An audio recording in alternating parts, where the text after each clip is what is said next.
Good morning at nandito tayo ngayon sa isang palaisdaan sa ang barangay nga ito?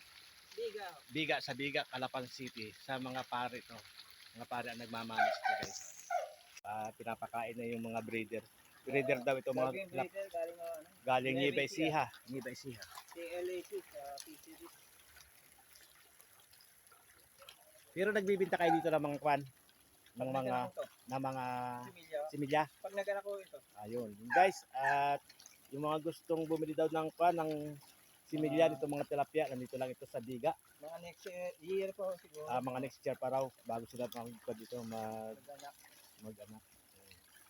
Dami guys, oh. Hindi mo pala. Mga ano siguro yan.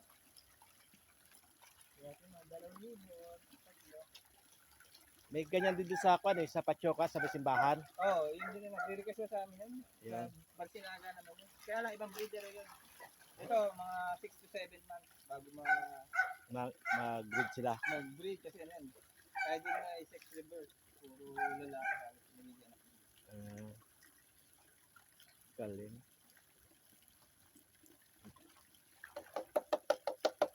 Wala lang dalagyan. Wala dalagyan. Dito na yun. Talaga siguro na yan, oh. Ano yan, 4 months sa 27. Hindi namin siya gaano Yes. Ayos. Nakapag-vlog pa rin tayo dito. Diba nyo ano sa ibon. May pangpad daw sila para hindi sila maibon, may nakataan silang mga pa dyan, oh. May nakataan silang mga tansi. Wow. Sige, langan kayo, langoy. Langoy. Kaya maliliit ang ulo pero ang laki ng katawan.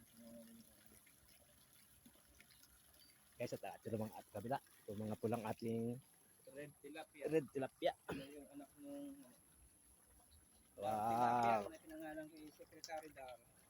Hindi Secretary dati. Red tilapia. Anong tawag dito? Red tilapia, sir. Red tilapia.